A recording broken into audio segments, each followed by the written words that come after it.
Hello, this is Blake Graham, Double Diamond with American Longevity, and I'm excited to be here today with Dr. Joel Wallach of the Dead Doctors Don't Lie fame. We'd like to speak with Dr. Wallach today about some demographics that sometimes don't realize they need the 90 essential nutrients, specifically about children, about women, and about athletes. Good morning, Dr. Wallach. Morning, Blake. It's always great to share some time with you. And I'd like to start with kids. They're my favorite people. I have 4 kids of my own and 7 grandkids. And one of the things I really got started with in research was looking at the causes of birth defects in kids because of deficiencies in parents.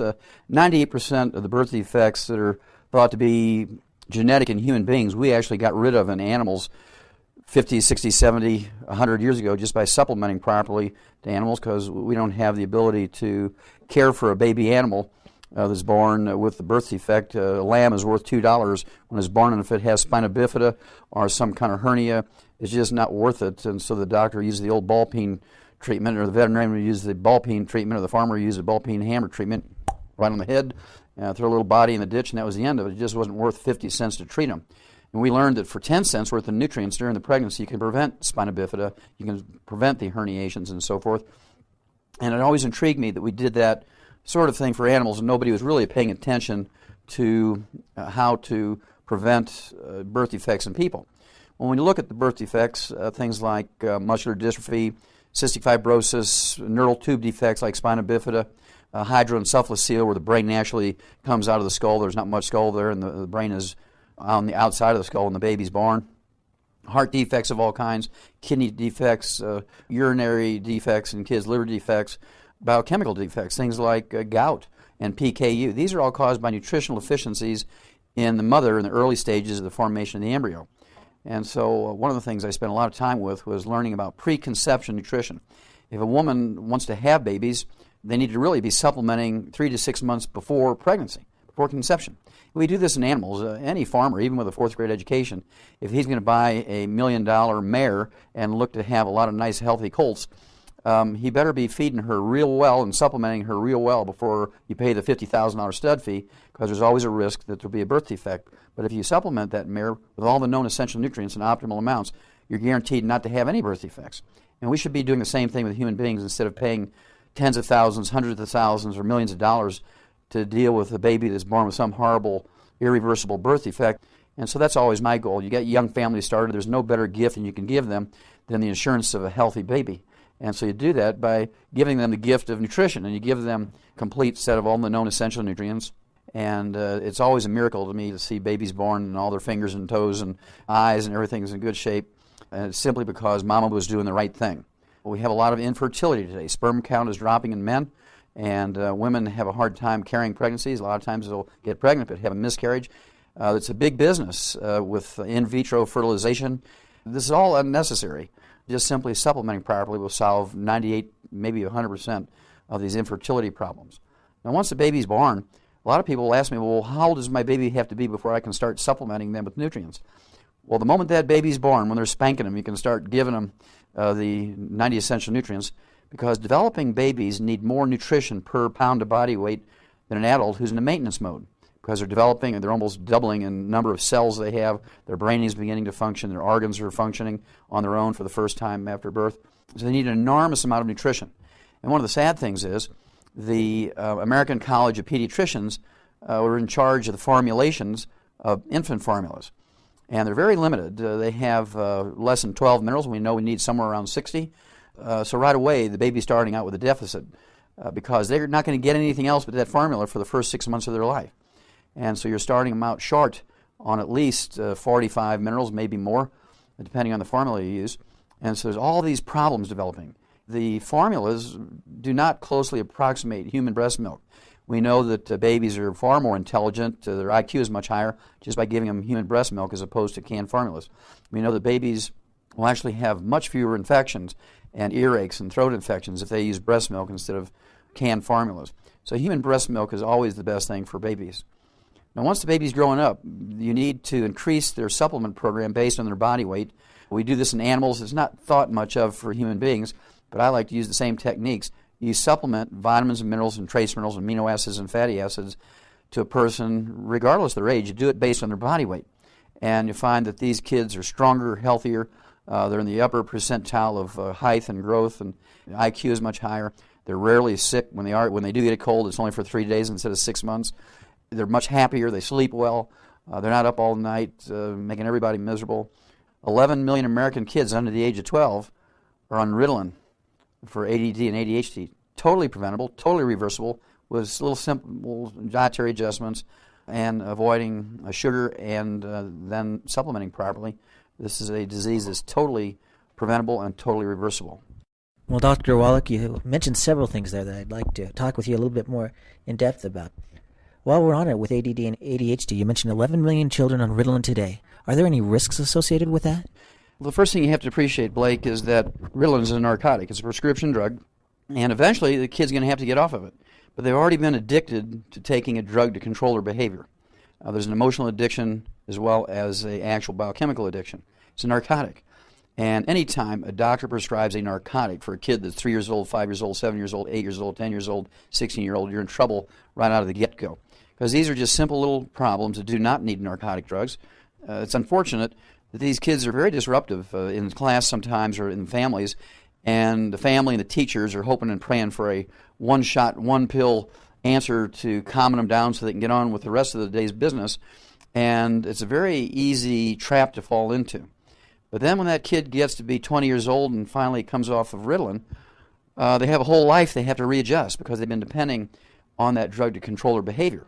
And now they're out in the real world without that crutch, and these are kids that get into real trouble. Ones are on Ritalin, often tend to smoke, they do drugs, they do alcohol, looking for other supports for their behavioral problems. They haven't really dealt with the basic root cause, and this can be extremely disruptive in their life. They have a hard time keeping jobs, personal relationships, marriages, parenting. They just don't do a very good job when they've been on Ritalin as a kid.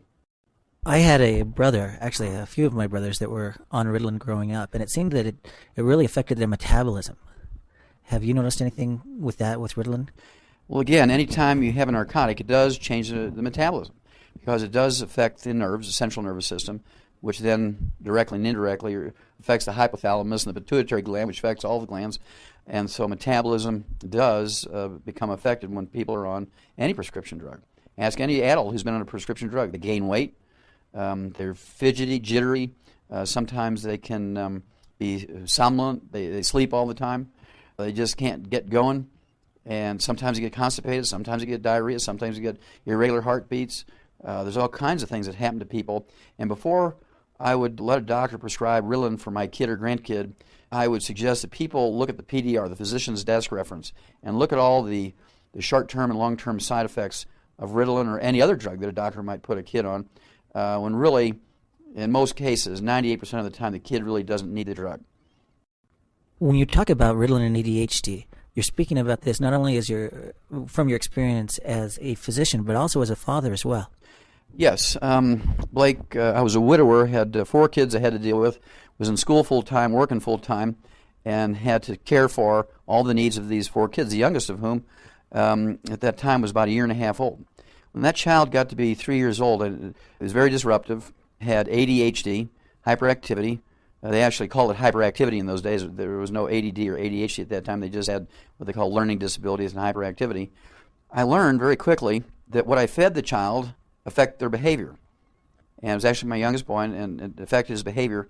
And just by a trial and error, I learned that keeping him away from sugar, cereals, from fruit and fruit juices, from donuts and cookies and cakes and pies and barbecue sauce, things that had sugar in them, the behavior was very, very good. But when they took in sugar, this little guy, he was just very, very disruptive. So then I began to add the supplements to the program. But this little guy who was disruptive, had really severe learning disabilities. When he was 6 years old, he couldn't even print his own name, couldn't count to 10.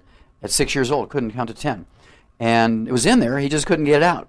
Once I got him off of sugar and supplemented him properly, he became very, very interested in learning, and was always in there, and just very quickly he could read and count to 10, print his own name, and went on and has since graduated college and done extremely well. Now, I know there's a study out there. In fact, I was doing some research recently on ADD and ADHD, and there's a study that a lot of people quote that says that they know now that it's not sugar-related. But when you look at the study, it actually proves that, not that sugar doesn't cause it, but that when you take kids off sugar, that it's not eliminated. In other words, kind of the analogy is, if you run over a nail with your car, it punctures a hole in the tire, you take that nail out and the hole's still there. Doesn't that seem like kind of a leap of logic to you? Well, the mistakes that are made in these studies on sugar and hyperactivity and learning disabilities, unfortunately, Blake, are set up by pharmaceutical companies who want to sell their drugs. And the worst of the worst studies are ones where they take normal kids who are not affected by sugar for whatever reason. They're supplementing properly, they're getting enough nutrition, they were breastfed, and sugar really doesn't bother them. And they take 50 of these kids and they give them sugar and nothing happens. They say, well, there you go. And so what they need to do is take kids who have sensitivities to sugar, who do have ADD, ADHD, get them off of sugar for a month, clean them up, and show how good they can be and how well they study and so forth. Then put them back on sugar. And you'll see a huge difference. Boy, they go off the roof. They're bouncing around the walls like Gerald McBoing Boing. They can't sit still. Their ability to learn and retain things drops to zero. And that's what you need to do to make a successful experiment. Now, one of the things that used to happen when I practiced in Portland, Oregon, this is just when parents were beginning to feel the pressure of teachers. Teachers who had these disruptive kids in school were learning about Ritalin at that time, back in the late 70s and early 80s. And teachers would say, look, you got to get this kid on Ritalin. And the parent would say, well, no, I'm not going to do that. My kid's okay. My kid's normal when they leave the house in the morning. I know what you're doing to my kid, but he's normal when he leaves the house. My kid doesn't have hyperactivity. And the teacher then would go to either the city or the county or the state child protective services and demand that the kid get put on Ritalin, and they'd have to go to court. And so the parents were always coming to me to show that the kid was normal. And what I learned, you'll find in the book, Rare Earths Forbidden Cures, in chapters 4, 5, and 6, it totally deals with this and actually shows parents how to diagnose ADD and ADHD themselves, hyperactivity and learning disabilities. You can do this very easily, and the book teaches you how to do that. Now, I'll come back and give a short version on how to do it. But to make a long story short, I was able to prove to judges that this was something. The kid was normal when he left the home, had slept for 8 hours and had been fasting since dinner the night before, woke up normal, had normal behavior, kissed mom and dad, hugged him, was just a nice little kid. But he had sugar frosted flakes for breakfast. Maybe even had a little bit of Coca-Cola for breakfast. Maybe had apple juice for breakfast. Maybe had a Pop-Tart or a jelly donut for breakfast. And then went to school. Well, about 10 o'clock, that kid's going to be bouncing off the wall, can't sit still, can't retain anything they've read, and is very disruptive, sometimes very aggressive and mean. And this is what the teacher is seeing at 10 o'clock. And so the short version of how to determine this yourself, if a doctor says, look, your kid's got learning disabilities or hyperactivity, ADD, ADHD, whatever it might be, the thing you can do is when the child wakes up in the morning, have them draw their favorite picture. And I like animals. Kids like animals, and they draw pretty good pictures of animals. And then you give them their typical breakfast. Sugar Frosted Flakes, Captain Crunch, Cocoa Puffs. You give them whatever they might have to drink, which might be apple juice or Tang. You don't see much Tang anymore, but Tang, things like that. Lots of sugar in it, donuts, Pop-Tarts, waffles with syrup on it. And then an hour later, ask them to draw that same animal, but don't leave the picture in front of them. Oh, you drew a real nice panda before. Why don't you draw me a panda again? But hide the first picture. And you'll notice a huge difference between the first panda and the second one. The second one probably won't even look remotely like it. It might even look like a computer or a car or something. Totally disorientated from what the original picture they look from. And the one I like that I use in the book, Rare Earths Forbidden Cures, the child was 6 years old, in fact was my own child, drew a giraffe, beautiful giraffe, long neck, nice little square spots all over the giraffe, long legs. No doubt about it, anybody could recognize the 6-year-old's drawing of a giraffe. Hour and a half later, after having Sugar Frosted Flakes for breakfast and apple juice, said, okay, draw me a giraffe again. Now it looked like a shmoo. I don't know if you're old enough to remember what a shmoo looked like, but there was a little character in the Little Abner cartoon thing. It looked like a bowling pin. It was a little animal that looked like a bowling pin, a little creature that looked like a bowling pin. And the spots were now just taking the pen in his hand and stabbing spots. The spots were just little dots that he stabbed all over this shmoo or bowling pin-looking animal compared to the giraffe an hour and a half earlier. Same kid, just an hour and a half after consuming sugar for breakfast. Very, very dramatic for the parent to see this, for the judge to see this, and very, very dramatic for the child to see this. Say, this is what happened to you when you ate sugar. Sugar is bad for you. Sugar causes this problem. Sugar causes you to be disruptive. Your friends don't like it when you're that way. Your teacher gets angry with you. You get bad grades. You're going to get punished when you're disruptive. And so if you avoid sugar, you're going to be like this first picture. You're going to be doing things right. And I like to walk into some of these fast food restaurants, like Denny's, for instance, or grocery stores during holidays like Thanksgiving or Halloween. And you see all these drawings, or you could even go into schools, and I like to go to the kindergarten classes where they have all these drawings taped on the wall. And whether it's a turkey or pilgrims or pumpkins or Easter eggs or whatever it might be, you'll find that I can pick out the kids with ADD, ADHD just from looking at their drawings. The ones who don't have ADD or ADHD, they're very nice as far as their color choices, very good color choices. They stay in the lines on their coloring projects. The ones who have ADD or ADHD, they'll pick a very dark color, usually red, purple, black, brown, dark blue, dark green, and they just scribble all over the place. The color choices have no relationship to what the picture is, like a dark purple pumpkin, and the kid just scribbles all over the page with no attempt to stay in the lines. They take that same child the next day, keep him off his sugar, and give him the same choices of colors in the same picture, and it'll be totally different. They'll stay in the lines, they'll have the right choices, they'll pick orange for the pumpkin, and they'll make attempts to stay in the lines as opposed to the day before where they had sugar for breakfast, and they took a dark color and scribbled all over the page. And these are simple little diagnostic things that parents can do, and I showed these things before and afters very clearly in the book, Rare Urban Cures, chapters 4, 5, and 6. I saw so many of these kids. I literally saw thousands of them over the years that I practiced in Portland, Oregon, because I got a reputation that I could solve their problems. And people would send them to me from Canada, from Mexico, from the eastern and central part of the United States. They all came to my little clinic in Portland, Oregon, because I got well known for solving their problems. But it's very simple.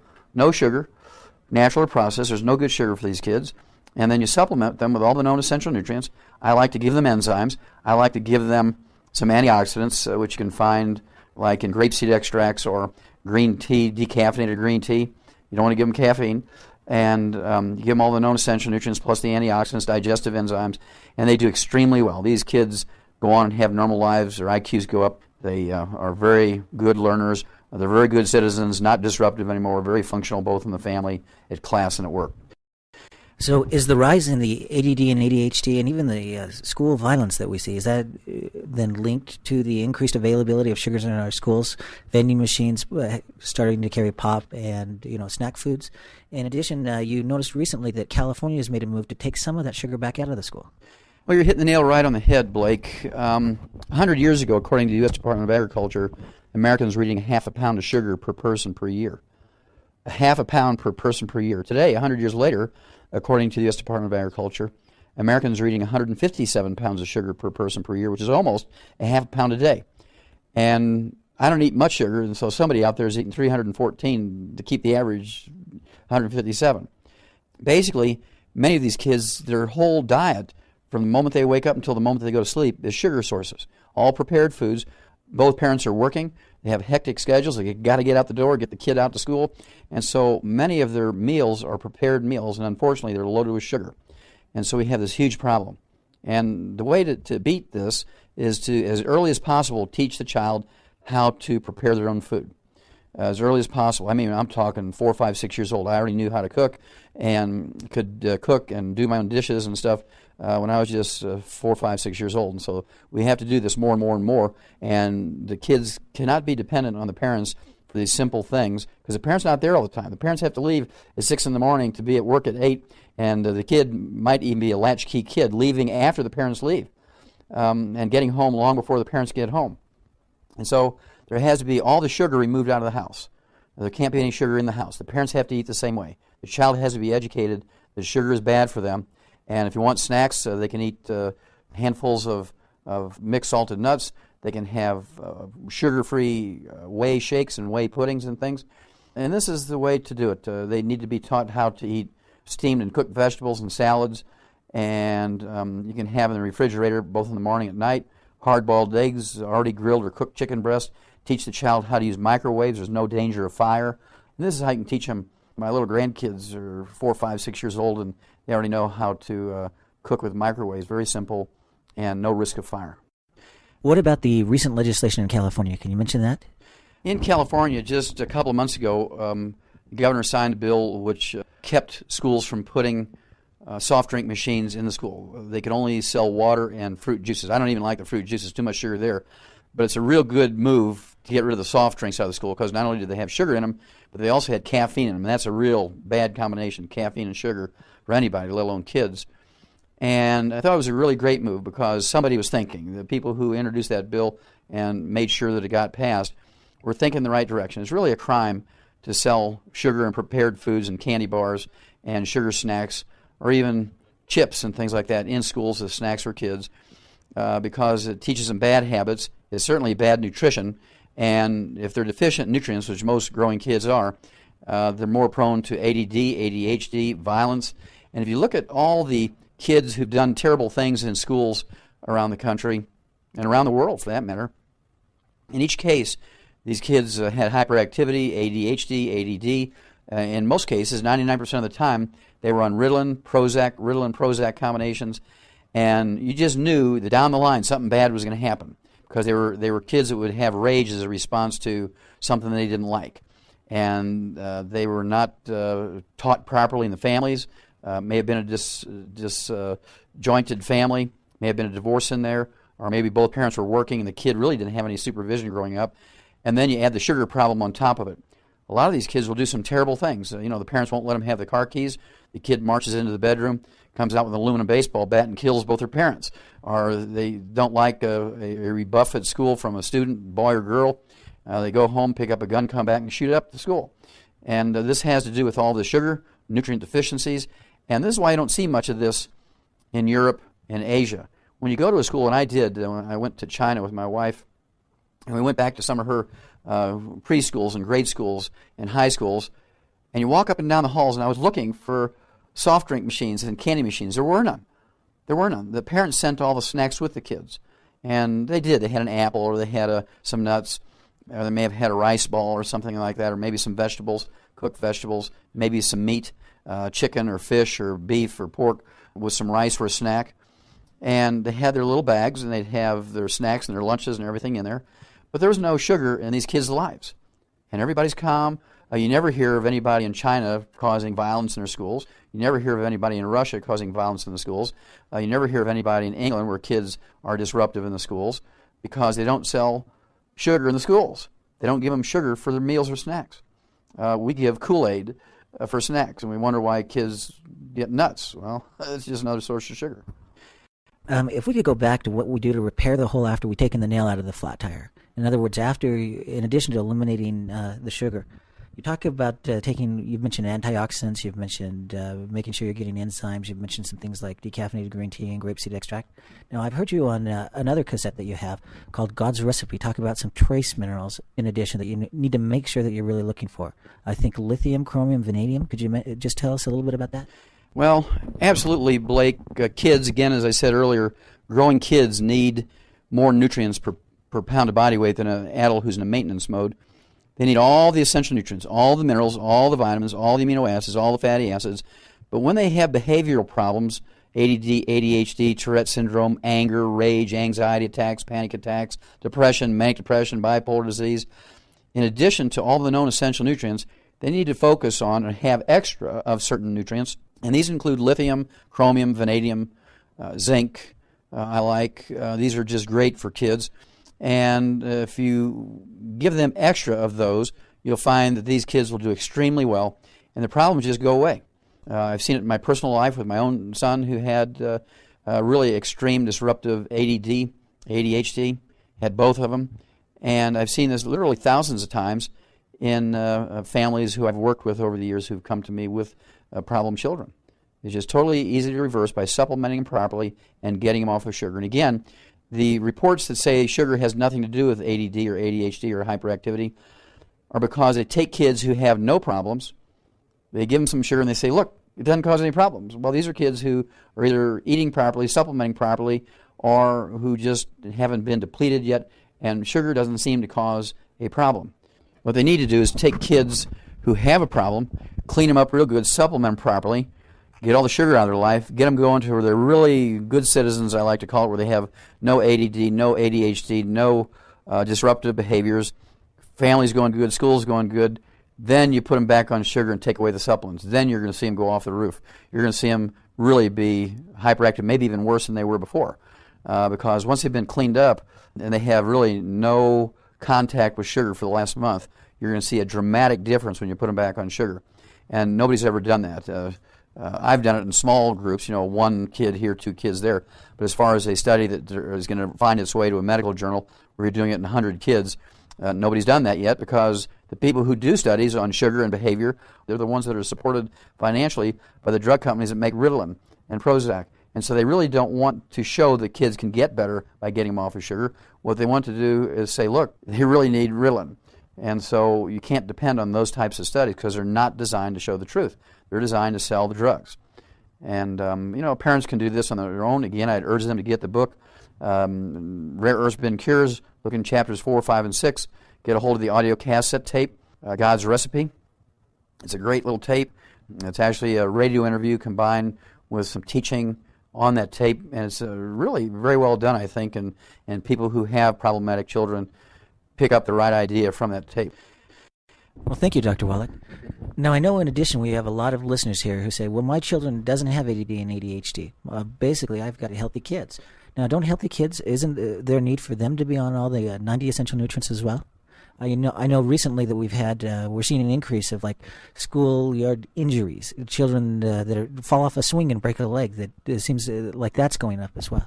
Well, again, that goes to the basic tenet, Blake, that all children from the moment they're conceived, all through pregnancy, from the moment they're born, require all the known essential nutrients. And if you don't consciously give your child, supplement them with all the known essential nutrients, you're doomed to have a problem in that child. It's going to happen. Because our food plants can manufacture vitamins and amino acids and fatty acids, but plants cannot manufacture minerals. So the deficit will almost always first show up as a mineral deficiency. Easy fractures, stunted growth, behavioral problems, asthma, heart attacks, sudden death, aneurysms, vision problems, dental problems. These kids will get diabetes. In fact, the age group in America now that has the fastest increase and largest increase in the number of diagnoses of adult-onset type 2 diabetes, which historically was only diagnosed in people over the age of 50, the biggest group that is now showing more and more diagnoses of adult-onset type 2 diabetes are kids under the age of 12 because of the sugar load they're taking in, and there's not enough of the chromium and vanadium in their food. So you have to supplement. Again, my kids and grandkids, I supplemented them once I learned this problem. I started supplementing them whether they need it or not. And all my kids and grandkids are very healthy. They don't have any problems. I think I probably only got the 4 kids and the only 7 grandkids on the planet that don't have problems because they're supplemented heavily. We're anti-sugar in the Wallach family. As a result, we're reaping the benefits of doing it right. And it's kind of a short-term benefit to give kids packaged foods with all the sugar in it, to save a little time here and a little time there to get out the door, to get to work. But over the long haul, that child will have problems as they get older. And it's really sad. I was doing a radio interview today, and a guy called in and said he had a 16-year-old daughter who just was constantly getting sick, had all these problems, went to doctor after doctor after doctor, and they couldn't figure out what was wrong with her. They just gave her cortisone. Just for no reason. I mean, what justification could you give a 16-year-old girl cortisone because they constantly had sore throats and earaches and all this sort of stuff? And so the doctor just gave up and said, here, take this. I don't know what else to do. One nice thing was, of course, the doctors eliminated sinister things like cancer and MS and all this kind of stuff. So it's not something of that nature. And basically, when they eliminate all the sinister things, it's like the old Sherlock Holmes when Dr. Watson would say, well, Holmes, how did you know that? How did you know that this was the problem when Scotland Yard and all the best criminal minds couldn't figure it out? And Holmes will say, well, when you eliminate the impossible, whatever's left, no matter how improbable, must be the truth. And the same thing here. When they eliminate cancer and they eliminate arthritis and multiple sclerosis, it's got to be a nutritional deficiency because there's nothing left. And so just by giving this young girl all the nutrients. Oh, by the way, one other thing. She was 16 years old. She was an athlete, very active in athletics. So she was sweating out nutrients. And family was feeding her right. She was eating well. The father kept saying she's eating well, but wasn't supplemented. So not only was she growing and going through puberty, all of which needs more nutrients, but also she was an athlete and sweating out nutrients. So she was losing them, requiring more as she grew and went through puberty. And so just giving her supplements, taking her off of sugar, suddenly this young girl is going to do extremely well. And, of course, the doctors will say, oh, see, it was cortisone. Well, what's wrong with cortisone? First of all, cortisone is an anti-inflammatory steroid. It does all kinds of interesting things. It's anti-inflammatory. It actually depresses the immune system as part of the chemotherapy for cancer, and also for transplants. When you get a transplant, they'll give you prednisone or cortisone to keep your body from rejecting the transplant. It has some purposes there. But when it comes to just, we don't know what else to do, take prednisone or cortisone, there's a huge problem here because side effects of prednisone and cortisone are diabetes, arthritis, osteoporosis. From the moment you take your first dose of prednisone and cortisone, it starts accelerating the loss of minerals out of your body. And if you're already deficient in certain minerals, you're going to head in the direction of those mineral deficiency diseases, such as diabetes, which is a deficiency of chromium and vanadium. You're going to head in the direction of arthritis, osteoporosis, chronic back problems, high blood pressure. All these things, macular degeneration, is just an endless parade of diseases, as many as 600 different diseases that are due to mineral deficiencies. And when you take prednisone and cortisone, you're marching towards getting one or more of those. I know you talked about convenience, that a lot of families now, kind of as they don't spend as much time cooking like they used to, they're looking kind of for some food that's easy to prepare, and unfortunately, a lot of those have the sugar. But I know recently there have been more and more people recommending some of the kind of convenient foods that are like protein shakes, and sometimes I've even seen fruits and vegetable extracts that don't have all the sugar in them. I think they've taken out the water, but they have all the catechins, the phytonutrients in them as well. What's your feeling about these kind of products? Well, I think from the standpoint, especially kids that are disruptive, they don't like to sit there for a half-hour dinner and eat their vegetables, right? And sugar from a lot of fruit would throw fire and gasoline together, so to speak, and so you're going to cause more disruption by giving them fruit and fruit juices. And so there are great products out there that have fruit and vegetable extracts where the sugar's been removed. And, of course, we like those. We actually suggest that people take them. And, of course, the sugarless whey shakes. Again, handfuls of mixed salted nuts. These are all things that are great foods, good foods, and they're sugar-free. Now, I can tell you that microwaves are the greatest things for kids who are kind of left to their own devices for cooking because they can make herbal teas, which have no caffeine in them. They can actually cook eggs. They can whip up their eggs like you'd be whipping up eggs to scramble them. You can make omelets and things like that, put them in the microwave. Works like a charm. You can cook hamburger patties in microwaves. You can cook chicken in microwaves. You can heat up baked potatoes with butter on it in microwaves. There's all kinds of things that a 6-year-old kid can do, or maybe a latchkey kid who comes home. They're 8, 10, 12, 15 years old, and they're coming home by themselves a couple hours early. What do they do for a snack? They can come home, put a hamburger patty and a baked potato with some butter on it in the microwave, and really have a great meal without the danger of fire, without natural gas and electric stoves where you can put your hand on it and burn yourself. It's really a very, very useful tool when you have kids, are those microwaves. And they're sound waves. There's no radiation, so there's no danger to the kid from radiation. A lot of people were worried about radiation, but there's no radiation in a microwave. And I have 6 of them. I have microwaves everywhere. They're so convenient. When my herbal tea cools down, I don't want to march to the other end of the house to put my herbal tea in the microwave, so I have them all over the house. And they're cheap, they're convenient, they're safe. And a little kid, all they have to do is know how to count to 10, and they know how to work those little digital gauges on there, and it makes them independent. They like being able to do that. And you teach them, you get a little footstool and teach them how to wash dishes and things. Kids just love growing up and being big and so forth. So it's not something you have to force them to do. If you give them all the tools and they feel good when they do it, they eat properly, staying away from sugar, they'll do it. Now, another one of the raw nutrients, the building blocks that people need are the essential fatty acids. I know that there's a lot of research. I actually saw a magazine article that was claiming that children that have adequate amounts of essential fatty acids are up to 10 IQ points higher. And I know that you've talked about that in conjunction with things like asthma as well. Can you spend just a few moments and review essential fatty acids and what children need as far as kind of a daily requirement? Okay, well, as the name implies, Blake, essential fatty acids are essential. They're essential for a variety of reasons, a multitude of reasons, and kids need them from the moment they're conceived. And if they don't have enough essential fatty acids, you're too young to remember, but Jackie Kennedy's first child didn't make it. Died of immature lungs, was born a little early, premature birth. But the reason the child was having problems with the lungs was he didn't have enough essential fatty acids during the pregnancy to make the lungs healthy and work properly. Essential fatty acids are also required for the immune system. Essential fatty acids are also required to help by maintaining blood sugar properly. It also is part of the needs that a child has to prevent the onset of asthma. And so essential fatty acids are so important for kids. When kids get adequate amounts of essential fatty acids, you're eliminating probably 15 or 20 diseases that they might get that they wouldn't get if you supplemented them properly with essential fatty acids. The essential fatty acids include omega-3s, 6s, and 9s, and there's all kinds of raw materials that come from these omega-3s, 6s, and 9s. These include prostaglandins, which are little short-lived hormones. They only live for 30 seconds, 60 seconds, but they're produced all over the body. Just about every cell in the body produces prostaglandins, and they require the essential fatty acids to do that. And obviously you can tell what part of the body they first were discovered in the prostate, so they're called prostaglandins. And they have a function. And your body's just producing them like a machine gun because they only have a very short life. But if you're deficient in the essential fatty acids, which is a raw material to make prostaglandins, you'll develop asthma. Your immune system won't work well. You'll be sick all the time. And just by supplementing properly with the essential fatty acids, a whole litany of problems goes away almost overnight. And so kids really need a lot of these things. Now, one of the things they learned about kids and essential fatty acids, Blake, was when kids are born preemie, they only weigh 1.5 pounds when they're born, they did things special for them.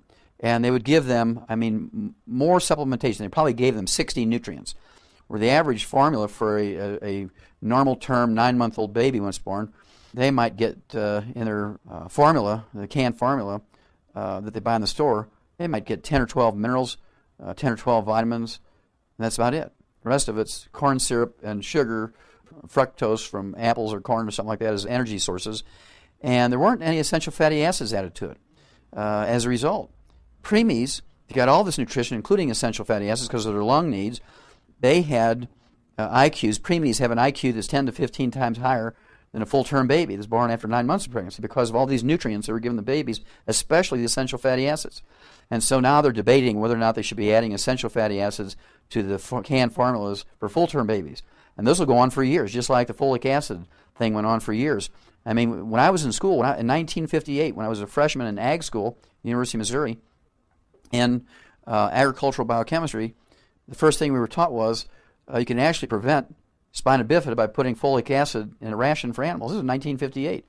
And only just recently were makers of bread products required to put folic acid in like pasta and breads and cookies and things like that because they debated it for years. So many doctors felt that it was dangerous to put folic acid in foodstuffs as a supplement in the food. Well, gosh, if you eat one little flower on a broccoli head, one of these little flowers that are the size of the head of a pin, you're going to get more folic acid than you would in any supplement on the market.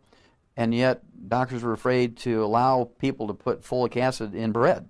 And as a result, we've had literally millions of babies born with neural tube defects, things like cleft palate, cleft lip, spina bifida, because doctors refuse to recognize the importance of these nutrients in our foods. Well, you talked a little bit about making sure you get adequate amounts of essential fatty acids in your diet. How much is an adequate amount? How many milligrams or grams are we talking of? And is there anything to look for when you're looking for products to make sure you've got high-quality products? Well, the basic requirement for essential fatty acids is 3% of our calorie intake. And if you look at the labels on high-quality supplement programs, you'll see when they list percentages, they'll always say as percentage of a 2,000 calorie diet or a 1,000 calorie diet. And so you're always looking at calories when you determine these things. And so it's 3% of your total calories should be the essential fatty acids, and that kind of gives you some clue of how this works. The ones that we use, of course, are ones that have had nitrogen pumped into the capsules before they're sealed, so which removes almost all of the oxygen that's in there, reduces the oxidation rate, and makes the essential fatty acids much more stable. Just because they're essential fatty acids doesn't mean that they're not prone to or can be victimized by some of the oxidative processes that go on with any oils and fats, whether they're essential or not. And so you have to protect them. You have to protect them because essential fatty acids can be very dangerous if they've oxidized and become trans fatty acids. And so you really have to watch this very carefully. And so we make sure that we actually use the soft gel capsules that are actually pumped full of nitrogen before the essential fatty acids put in. It's topped off with nitrogen again before they're sealed, which removes most of the oxygen that's in there, and it either totally retards or extremely slows down the oxidative process. So it keeps these things fresh and safe. All right. For a small child, then, when you're talking about 3% of the caloric intake, do you have kind of an estimate as far as how many milligrams or grams that would be? Well, for a newborn baby, I like to have them take in maybe 100 milligrams 3 or 4 times a day. And so you can actually open up a 1,000 milligram capsule and put a couple of drops in each serving of their formula. And you'll notice a huge difference. These kids get really bright-eyed, their hair gets shiny, their skin gets really soft, they don't have any dry, flaky skin anywhere. You can always tell a kid that has adequate essential fatty acids. They're just totally different. They don't have cracked cuticles when they're 4, 5, 6 years of age. If you look at little kids that have cracked cuticles when they're 4, 5, 6 years of age, you know that they're living on apple juice, grape juice. You know they're living on soft drinks. You know that they're eating nothing but prepared high carbohydrate foods, have very little in the way of essential fatty acids, which kids primarily are going to get naturally in fish if they eat like roasted, baked, stewed, poached, grilled fish. Not fried, but it has to be cooked in any other way other than fried. And the essential fatty acids you can actually get from fish is really great, but it's not convenient. A lot of people don't like fish. It smells up the kitchen. Kids may not like it if they're not introduced to it early on in life. And so I like to supplement them. That way you're guaranteeing they're going to get these things. And, of course, you'll reduce the risk of asthma. You'll reduce the risk of sudden death. It's unfortunate. A lot of kids, especially when they get into athletics, even the Pee Wee leagues when they're 6 years old, riding their tricycles, they can fall over dead if they're deficient in essential fatty acids because they can get thrombosis and blood clots even at that young age. It's not an age-related thing. You get sticky platelets and red blood cells because you're deficient in the essential fatty acids. And this affects people of all ages, even little kids. Now, I travel a lot, and I hear a lot of people mention that if you're sitting in one location for a long time, one position, that you have this risk of thrombosis. Are essential fatty acids effective in helping protect against this as well? Absolutely, Blake. Of course, as much as I travel, and you're getting up there, you're getting close to my schedule, I probably travel close to 1 million miles a year, and I take 10 grams. I take 10 grams of essential fatty acids a day as a supplement. Plus, I try to eat fish a couple of times a week. I try to eat chicken skin a couple of times a week. Again, watching that it's not fried, but grilled, baked, stewed, poached, made into soup is okay. And I really try to flood myself with the essential fatty acids. I probably go for 10% of my calories as essential fatty acids because I am on planes for many, many long trips, 12, 15, 20 hours. And I will also get up every half hour, every hour, and walk around the plane. I walk around the plane a lot, stand at the exits and do exercises, squat down, move around. I drink plenty of water. I like to use the Sports Tech when I'm on airplanes, put an ounce. I like to use the sweat replacer. When I'm on trips, I'll put an ounce of our sweat replacer concentrate into the water when I'm on trips, so I'm getting a lot of electrolytes. You have to drink plenty of water, and it usually keeps my jet lag down. And, of course, you're going to see more and more airplanes having instructions on how to exercise during long flights because of the thrombosis risk. Another way, of course, you can reduce that risk significantly is by supplementing properly with the essential fatty acids and reducing the stickiness of your platelets and red blood cells. All right. Now, you mentioned some fluid replacer that it also replaces all the trace minerals as well. A lot of people, a lot of athletes, that's a challenge for them because as they perspire, they lose a lot of those minerals. And is it true that athletes, as a result, don't tend to be as healthy long-term as the average American? Well, Blake, the myth is that exercise is good for you. In fact, exercise without supplementation to replace everything you're sweating out is suicide. You actually can cut your lifespan in half by exercising and sweating or sweating at work without replacing the nutrients you're sweating out. And we know that just water alone won't do it because there's not much in the way of essential nutrients in water. We know that soft drinks won't do it. We know that iced tea and hot tea and coffee won't do it. We know that the average commercial sports drink on the market won't do it because they're primarily electrolyte, sugar, and yellow or blue dye number 3, 5, or 8. Electrolytes are nothing but salt water, so you might get 2 or 3 minerals, and that's about it. And so the sports drinks are extremely limited. They're meant for a short-term benefit to keep people from getting weak as they lose salt when they're sweating during games. But over the long haul, these typical sports drinks in the market really aren't going to help an athlete. As you pointed out, the average athlete lives to be an average of 62 to 65. The average couch potato lives to be 75, simply because the couch potato doesn't sweat as much as the athlete. You do have to replace the nutrients you're sweating out. Of course, it could be any of them, but the primary ones I'm concerned about are the minerals. because if you eat well, you might be able to get enough vitamins. You might be able to get enough essential fatty acids. You might be able to get enough amino acids, but it's almost impossible to get enough minerals, especially if you're working hard. And if you look at the top athletes, they don't do very well when it comes to longevity. People like Babe Ruth, Lou Gehrig, Red Grange, Jim Thorpe, some of the old-time athletes that people my age will remember. Sergei Grinkov, a great pairs figure skating. He and his wife were the darlings of the pairs figure skating world back in the 90s. He died at age 28 from a cardiomyopathy heart attack. And then Reggie Lewis, 27-year-old captain of the Boston Celtics, 4% body fat, as fit as a human being could be. Very highly paid athlete, died at 27 of a cardiomyopathy heart attack. And then more recently, you look at some of the top athletes. Sam Snead, great golfer, died at age 86 from a heart attack. Ted Williams, just one of the greatest baseball players that ever lived, died at age 84. And not too long after that, Johnny Unitas died at age 69 from a heart attack while he was on the treadmill in a rehab center. He'd had a quadruple bypass this spring, and 4 or 5 months later, he dies of a heart attack with all the cardiovascular surgeons standing around watching him. And that's because he's sweating out all these nutrients.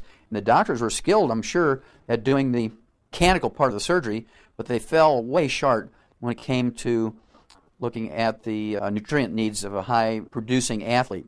And, of course, FloJo, great woman athlete. She died in her sleep in her 30s. They have all kinds of speculation on why that was. No drugs involved. She just died in her sleep in her 30s. I think if I'd have done the autopsy, I'd have figured it out. I don't think they were looking for the right things. I think they focused on the drugs, and when there were no drugs there, they just said, well, she must have thrown up in her sleep. I mean, really insane stuff. And so we have to consider that the top athletes are the ones that die younger because they're sweating more, getting rid of more nutrients.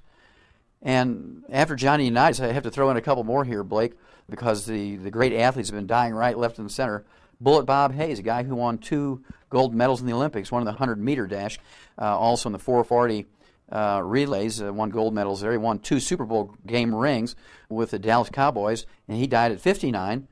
Then not too long after that, Iron Mike Webster. This guy was the center for the Pittsburgh Steelers. I don't know, I think he had 4 or 5 Super Bowl rings. This guy never missed a game in 17 years. He was their offensive center for 17 years. And he was called Iron Mike because he just never missed a practice, never missed a game. And even when it was like 20 below zero, he wore short-sleeve shirts. And this guy was just a fit, I mean, really an athlete's athlete. And they called him Iron Mike. And he died at age 50 of a heart attack. And that's because they sweat out all their nutrients. If you don't replace them, you're going to get some horrible degenerative disease as well as die early. There's just no doubt about it. Well, I know some people, to hear you talk, Doc, they would think that you don't like exercise, but I happen to know for a fact that you've been quite the athlete as well. Well, let me start out by saying, Blake, that exercise without supplementation kills, okay? Exercise without replacing the minerals you're sweating out is a negative. You can literally cut your lifespan in half. You can literally set yourself up for all kinds of degenerative diseases that result from sweating out these nutrients. Yeah, I was an athlete. Played football in high school for 4 years. Was a middle linebacker on defense. 123 pounds. I was very aggressive. Never had any injuries because I supplemented even then. On offense, I was both the offensive center and pulling guard. That was back in the old single wing days. They didn't even have the T formation for football. So that kind of ages me a little bit. The first exciting thing I did, I think, was single wings. It was the first version of student body right and student body left. And, these big sweeps of 6 players going around one end, and the runner just had to fall in behind those 6 blockers. And so I was a pulling guard. I was very quick, but very small, only 123 pounds. But because I was quick, I was always able to outmaneuver the bigger guy on the defensive line who might have been 200 pounds or 220 pounds, even back in high school. And so I loved playing football, loved competing against the big guys. And then I wrestled for 4 years in high school at the 123-pound weight class. I was captain of the wrestling team. Wrestled for 2 years in college at the University of Missouri, lettered at the college level, but had to quit when I started veterinary school. It was just too much requirements for study. But I always enjoyed athletics, enjoyed the feeling of what exercise did for you. But I learned as a kid that there was no professional athletes ever lived to be 100. And so I was always looking for ways to supplement properly to not let exercise kill me. Well, you mentioned that you were able to go through all that football and the wrestling with no injuries. Now, I know that a lot of people, even now, be them professional athletes or be they like weekend warriors or somebody that just goes to a gym, a lot of people are taking supplements to help, like protein supplements to help with muscle build. But isn't it just as important to take these minerals and the other supplements to help with prevent injuries with bones and joints and ligaments and tendons as well? Blake, it's absolutely more important to supplement with the vitamins and minerals and trace minerals. It's more important to supplement with the essential fatty acids than it is to supplement with protein supplements. Usually when you're doing intense exercise, your body will break those protein supplements down into carbohydrates and you use them mostly for energy. You're kind of wasting money at that point. And I like to focus in, if somebody's a real serious athlete, they're training hard, even peewee level athletes, when they're in the peewee leagues, 6 years old, they're playing soccer and hockey and now golf and tennis, track and gymnastics. These little gals, weigh 60 pounds, are doing gymnastics and really sweating it up. They need intense supplement programs. Otherwise, they're doomed to failure somewhere along the line. They're going to get some injury, just stepping off the curb, twisting their ankle when it really shouldn't happen. They should have the ligament and tendon strength. And you hear a lot about doctors saying, well, you can push a kid too hard, resulting in injuries. Well, if they're supplemented properly, they won't get injuries. Again, when I was a kid, I supplemented very heavily because I was trying to weight lift and get strength for football and wrestling.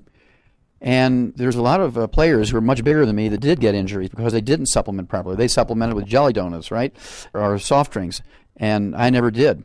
I just never liked sugar, never drank soft drinks, never. And as a result, by supplementing properly and avoiding the bad stuff, I was bulletproof as a kid and worked hard, trained hard. I was always the first one out in the field, in the court, in the mats, always the last one off. And when they wanted tackling drills, to train runners how to avoid tackles, I'd always be the first one to volunteer because I just loved tackling those big guys. And my goal was to knock them down and hurt them, and I did. Well, if somebody is training, what kind of supplements do you recommend? I know we talked about minerals. I think you like to see lots of extra calcium, extra of the major minerals, as well as I've heard you talk about things like glucosamine, as well as gelatin. What kind of benefit can people expect from those kind of nutrients? Blake, athletes that are working at an intense level, whether it's training or actually participating in an event, put tremendous pressure on their joints, cartilage, ligaments, tendons, connective tissues, muscles, bones, and just eating the 4 food groups isn't going to cut it. It's just like a car. Are you going to put the same type of oil in your everyday car going to and from work as you would, say, a Indianapolis 500 car? No. I mean, you need some intense oil and lubricants that will hold up under the heat and pressure of going 200 miles an hour for 500 miles as opposed to 5 minutes to the grocery store. And so the same thing is true for athletes. They put tremendous pressure on their joints and ligaments, tendons, connective tissue, bones, cartilage, muscles, and so they need a lot more nutrients than somebody who's just a person who's working on a computer, data entry person, or maybe a banker or bank teller who does not do those sort of things. And so they do need more. And even today, at my age, I like to be very intense when I come to supplementation. And so I probably, even though I only weigh about 175 pounds, I supplement at the rate of if I weighed 300 pounds. I supplement very intense, and as a result, I just don't get injuries. I don't get injuries even at my age. I don't have arthritis. I don't have osteoporosis. I have all my own teeth. Don't have blood pressure problems. Don't have sugar problems. Don't have asthma. Don't have Alzheimer's disease yet that I can remember because I'm very, very consciously being very intense with my supplement program.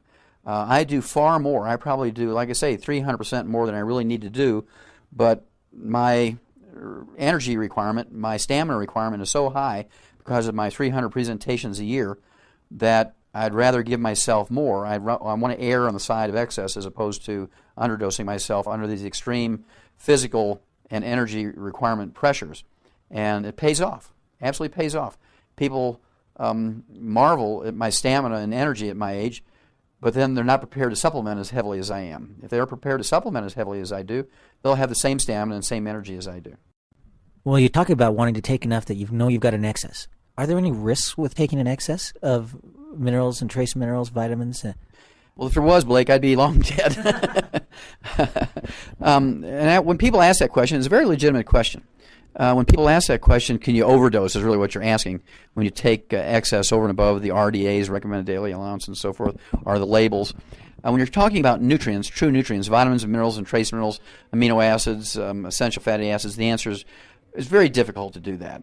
When you're talking about herbs, you might be able to overdose on herbs, especially some that might have effects on your cardiovascular system, like ephedra and caffeine.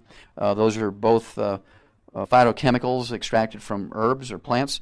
You take too much of those. There's all kinds of herbs that are used as medicinal herbs. You can take too much of those and kill yourself because they have effects on the heart and the lungs, the brain, the central nervous system. So you have to really follow the directions very carefully when you're dealing with herbs. But when it comes to vitamins and minerals and trace minerals and rare earths, essential fatty acids, amino acids, it's very difficult to overdose. If you think about it, doctors kill 150,000 to 300,000 Americans each year in hospitals alone. They physically injure 1.3 million each year. They infect 2 million, 103,000 of whom die each year, despite heroic efforts to save them. 140,000 Americans die each year in hospitals as a result of what's called polypharmacy, where they take 2, 5, 6, 8, 10, 12, 20 different drugs in the hospital and they form a fatal cocktail. You add all these together, that's 4 million casualties a year, killed, injured, and infected. And nobody seems to worry too much about that. Yet there's been nobody damaged or killed or infected by too many vitamins and minerals or amino acids or fatty acids, and yet everybody's always concerned about overdosing. And so, kind of like golf, you want a low score, right?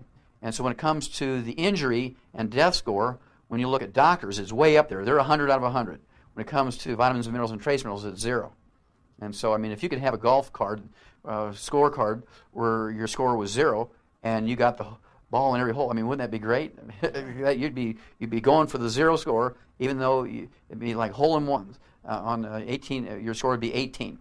The lowest score you could get on an 18-hole golf course. 18. Wouldn't that be great to have a score of 18? That'd be great. Everybody else has 70, 80, and yours was always consistently 18. I think it also helps that when you take vitamins and minerals and trace minerals, that you take a balance, and you're not just supplementing with just one nutrient. You get a variety of nutrients. Isn't that right? Well, again, Blake, the advantage I have when it comes to nutrition is I have a degree in agriculture. My major was in animal husbandry and nutrition. Our whole focus was learning on how to formulate diets for different species of animals. And we put things in their diet so we can prevent as many as 900 different diseases. We can reverse and cure as many as 900 different diseases. We learned how to put everything in one little alfalfa pellet. And so very few people know as much about formulating nutrients into supplement programs as an ag student or a veterinary student. And so I was really blessed with that background.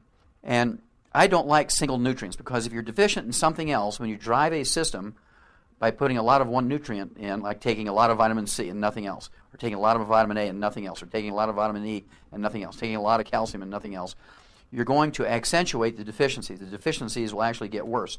You can get actually a life-threatening problem. So when you look at the programs from American Longevity, you'll see that we rarely sell single nutrient. I don't think we have a single nutrient product. Everything we have available may be featuring one nutrient, but it has all the supporting cofactors necessary for that to work efficiently. And I don't like people to take a single nutrient. We always have complete programs that offer all the essential nutrients. That way we're never getting into that bear trap where we're giving high doses of certain nutrients and causing more problems in another direction. So we always like to give everything, although we may stress one or two nutrients because of a particular disease or health challenge, but we're giving everything, and that prevents this whiplash or a whipsaw effect of causing deficient areas to become worse. Now, I know over the years you've worked with some very famous world-class athletes. Can you share any stories of the people you've worked with? I don't know if you can share any of the names. Very difficult to share names because of they'll be knocking on my door and wanting $1 million for sharing their name. But I can tell you we do have world-class athletes in boxing. We do have world-class athletes in baseball, professional baseball, football, basketball. And some of these guys, I mean, they're 300-pound, all-muscle, 7-foot-tall basketball players. These are first string. We're talking about all-star level athletes. And some of them are in their 30s, and they play more than the younger players who are in their 20s because the players in their 20s who are not taking these programs and supplements don't have the stamina.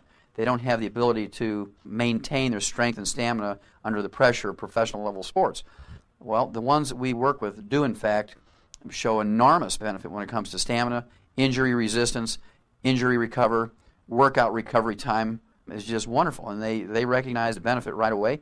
Many of these are record holders. They are the tops when it comes to certain statistics in their field, and that's the way it's always going to be. You'll find that the top ones will use our products, and the ones who are sort of at the low end of the scale, they're out there drinking the soft drinks and don't pay too much attention. That's why they're at the low end of the scale. I think a couple of names that we can talk about. There are a couple of people from Germany that are now going on a trek, going for the world record in the longest walking trek ever. Thomas Stenzel and Jorgen Berger, and you've been working with them now for about a month. What kind of results have they seen? Well, this is pretty typical of what you will see with high scoring athletes. These guys, in a month's time, their typical walking was somewhere around 400 miles. And after a month of being on complete nutritional programs plus our complete sweat replacer, they made it to 600 miles. I mean, it was like a 50% increase in output, and they feel great. In fact, one of them has a couple of screws in his ankle and had some obvious surgery done on his ankle for ankle injuries. And he was told he'd never be able to participate in any real rugged athletic events, and here he's going to walk 35,000 miles or whatever it is, some wild figure in distance, showing the doctors that no matter how bad the injury was in the ankle, that by supplementing properly, you can rebuild that ankle and go on and really do some intense exercise and not only pull it off, but do it in record-setting times and distances. Thank you, Dr. Wallach. Let's shift gears for a minute and go back. I want to talk a little bit about women again. Now, without any infidelity, I've heard you say that you've got more women pregnant than any man ever alive. Can you explain what you mean with that? Yeah, that's what I say. Like when women will call me up on the radio program and say, I have this infertility problem, and I'll say, well, this is your lucky day because I've gotten more women pregnant than any other man in history. And my wife she's the one who jumps in and says, well, he does that with nutrition, right? She's very quick to say that. And that's because, again, in veterinary medicine and agriculture, when you're paying for the food for a cow, you want that cow to get pregnant. You want her to have a normal pregnancy without the need for medical intervention or veterinary intervention. You want to have 100% of those calves born normal without birth defects. They have to be strong enough to get up and drink milk within a few moments after they're born and get on with their life. We don't have the ability to have incubators for calves and lambs and have an intense pediatric intensive care unit and all this stuff. It's just not economically, you can't do it. It's not viable. And so we give cow everything she's supposed to have to get through pregnancy in great shape and take care of that calf, and the calf's going to be born in great shape and grow and feed itself the way it's supposed to. And we need to do the same thing with human beings. We do this very simply because of economic reasons, and if we were to do the same thing in human beings, again, we'd save ourselves an enormous amount of unnecessary misery, an enormous amount of unnecessary expenditures, add many, many healthful years to people's lives, and it just comes down to being very, very dedicated to supplementing properly from the very beginning. Well, in addition to the 90 essential nutrients, I've heard some people, especially women, that have talked about progesterone levels. Is there a need for any kind of supplementation with progesterone? Well, when you're talking about supplement hormones, Blake, you're talking about PMS and menopause in women. It's been a real bugaboo, one of my favorite subjects to talk about because doctors have injured women so badly when it came to HRT, hormone replacement therapy. Women need some help when they have problems with PMS, premenstrual syndrome. They will often show breast tenderness and pelvic and abdominal cramping, back aches, emotional jags, crying jags, irritability, and inability to focus and so forth. Sometimes you get downright mean, and it's time to take a vacation, right? Guys will usually run down to the store and stay away for a couple of days because of women who get this raging PMS thing.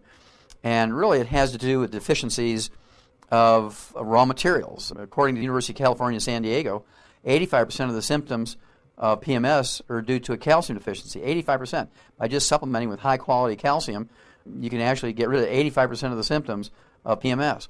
And then the other 15% has to do with prostaglandin deficiencies, and we know the raw material for prostaglandin deficiencies are the essential fatty acids. Now, prostaglandins are raw materials to help make hormones, including progesterone, including estrogen. And so, of course, you get girls going through puberty and young adult women. If they're not supplementing properly or not eating properly, they have all these hormonal problems, which result in all these clinical things, behavioral problems, physical problems. They go to doctors who put them on hormones without backing it up with all the nutritional supplements, and they really get into trouble. We have a program for girls and young women and women who are still cycling for PMS, and that includes a phytoprogesterone. from wild Mexican yam, one of the highest quality phytoprogesterones, or plant progesterones that come from plants.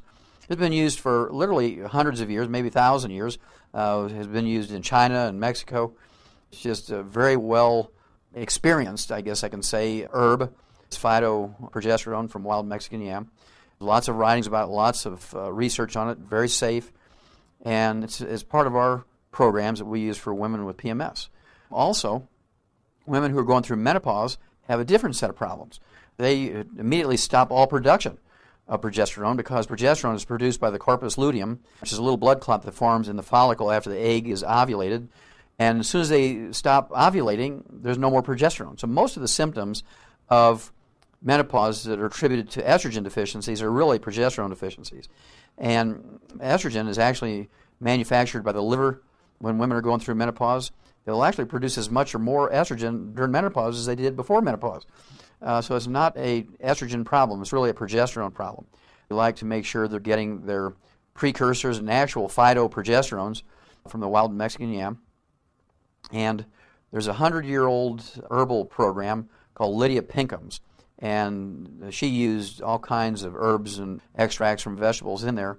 And we like to use a variation on Lydia Pinkham's that has these things in there, including herbs that actually get rid of hot flashes and night sweats. Just a recent research project showed very clearly the only thing that will stop hot flashes and night sweats are estrogen and these herbs. Now, we don't like estrogen because it increases the risk of a woman's cancer for breast, uterine, and ovarian cancer by as much as 78%. And so we'd rather not have them take estrogen, pharmaceutical estrogen. We like the soy isoflavones. The Chinese and the Japanese women have a significant lower risk of breast cancer than American women. First of all, they don't get supplemented with outside estrogen, but they do eat a lot of tofu and other soy products, so they're getting, just in their cultural eating habits, they get a lot of soy isoflavones as estrogen, phytoestrogen sources. They do extremely well. So this is part of our program for women going through menopause. It works. They're so grateful because we're able to wean off their estrogen and take our herbal programs along with the nutrient programs. They're actually able to control hot flashes and night sweats without estrogen. You talk about soy as being a phytoestrogen. Now, does that carry any risk of increasing someone's estrogen dominance? Well, again, the reason why women tend to be estrogen dominant, Blake, is because they're not making enough progesterone. And if you give them all the raw materials to make enough progesterone, or you give them some support with the phytoprogesterone through the wild Mexican yam, you can actually reverse this estrogen dominant problem that many women have. And they really get into this estrogen dominant problem when they go through menopause, and it kind of freaks out doctors. They can't figure out how a woman can be estrogen dominant when they're going through menopause, and that's because their liver will actually make an enormous amount of estrogen, but they totally stop making progesterone when they stop ovulating. And so estrogen dominance can actually be dealt with very effectively by supplementing with phytoprogesterones from the wild Mexican yam. And again, I like the old herbal combinations that have these herbs in them that will actually get rid of hot flashes and night sweats. I mean, they're really successful. Even women who've been thrown into surgical menopause and when they're younger years, they've had their ovaries removed, get them on this little program we have, their hot flashes and night sweats go away, usually within a week or 10 days. Actually, it works like a charm. And so for women who have PMS, perimenopause, menopause, or postmenopausal problems, these little programs, both the nutritional programs and the herbal support with the phytoprogesterone, phytoestrogen, adequate, more than adequate amounts of the essential fatty acids so you can make the proper prostaglandins and get rid of the hot flashes and night sweats using these herbs. I mean, it doesn't get any better than this. It's safe. There's no risk of breast, uterine, and ovarian cancer like there is with estrogen and estrogen-progesterone combinations. All right, Dr. Wallach, a couple of final questions. The 90 essential nutrients, don't they hold benefit not just for the embryo and the baby while the mother's expecting, but I've heard you talk about them in relation with some health challenges that a lot of women face while they're expecting, be those anything from piking and cribbing where they like the pickles and ice cream to, the low back pain where the preeclampsia, I think it's called. Can you spend a few minutes and just tell us a little bit about that? The pregnant woman requires a lot more nutrition than a woman who's not pregnant because not only is she growing in size and getting ready to produce milk, but the baby is growing, and the baby gets its nutrition from the mother's reserves or stored nutrients. And there's a lot of diseases of pregnancy that occur because the mother is simply deficient in nutrients. And these include dental problems. So they get periodontal disease because they're getting osteoporosis of the face and jaw. And you'll hear the old-time days, they'd say a woman will lose one tooth per pregnancy because they get osteoporosis of the face and jaw as the baby pulls calcium out of them, and maybe she breastfeeds the baby for a year or so. Also, women have what's called the diabetes of pregnancy. As the baby pulls the chromium and vanadium out of the mother, she'll get diabetes during pregnancy because the baby pulled all the nutrients out of her that are required to prevent diabetes.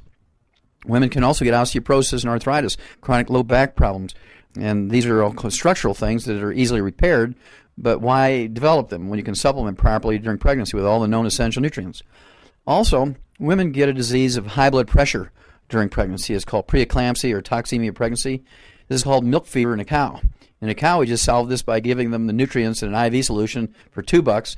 They jump up and go to work, start eating grass, producing milk, taking care of the calf again. Where a woman, because we have insurance, when they get toxemia of pregnancy, or maybe preeclampsia it's also called, they will be tranquilized and put into a hospital for bed rest for maybe as long as a month or two at $1,200 a day in the hospital. And when it just would simply take just a few pennies a day worth of some nutrients, and it will actually solve the problem much more completely than just giving them tranquilizers and bed rest. Many chronic diseases over time occur in women who've had many pregnancies: lupus, macular degeneration, Alzheimer's disease, heart disease, and these are all, of course, nutritional deficiency diseases that can be avoided as the mother supplements properly. Of course, we both know a little gal by the name of Vivian who has 9 children. And she only weighs, I don't know, she can't weigh 90 pounds. And she's had 9 healthy children. She is very intense about her supplement program. All her children are healthy. And she still has time. I don't know how she does it. She still has time to operate an American longevity business out of her home. And so this is just an example of how if you supplement properly, that even a small person like Vivian can have 9 healthy kids. She breastfeeds them. I mean, she really is a good mother. And yet this is only going to happen if she supplements properly. So she's a great example for a lot of women out there. Well, so far today we've talked about children, we've talked about mothers and women, we've talked about athletes. Are there any closing comments that you would like to leave us with? Well, thank you, Blake. I'd just like to remind people that you cannot get all the nutrients you need from your basic 4 food groups. That's been a myth that has killed more Americans than all the wars, muggings, sniper attacks put together in the 220 plus years we've been a nation. You cannot get everything you need from your basic 4 food groups because plants cannot manufacture minerals. Minerals make up 2/3 of the essential nutrients, and not a sheer weight in numbers are important. Secondly, nothing can occur in your body, either biochemical or structural or mechanical, without one or more mineral cofactors. You cannot even use energy or oxygen without one or more mineral cofactors. You cannot utilize DNA, RNA, or chromosomes without mineral cofactors. You cannot utilize vitamins, enzymes, carbohydrates, fats, and proteins without one or more mineral cofactors. You cannot utilize hormones without one or more mineral cofactors. You cannot utilize testosterone, estrogen, progesterone. You cannot utilize adrenal hormones, insulin, thyroid hormones, or pituitary hormones. Nothing in our body works without one or more mineral cofactors, and yet plants cannot manufacture minerals like they do vitamins, amino acids, and fatty acids. And as important as minerals are, plants cannot manufacture them. Plants only can get minerals out of the soil. And unfortunately, nutritional minerals do not occur in a uniform blanket around the crust of the earth. Nutritional minerals occur in veins like chocolate and chocolate ripple ice cream. Minerals occur in veins like gold and silver. Minerals do not occur in a uniform blanket around the crust of the earth. And the only way that we can guarantee we're going to get optimal amounts each day is to supplement properly. And without that, you can look forward to many illnesses, a early death. If you supplement properly, you can look forward to reducing the risk of those diseases to almost zero, and you're going to add 20, 30, 40, 50 healthy years to your life. Thank you very much, Dr. Wallach. We appreciate you being here today. Well, you're very, very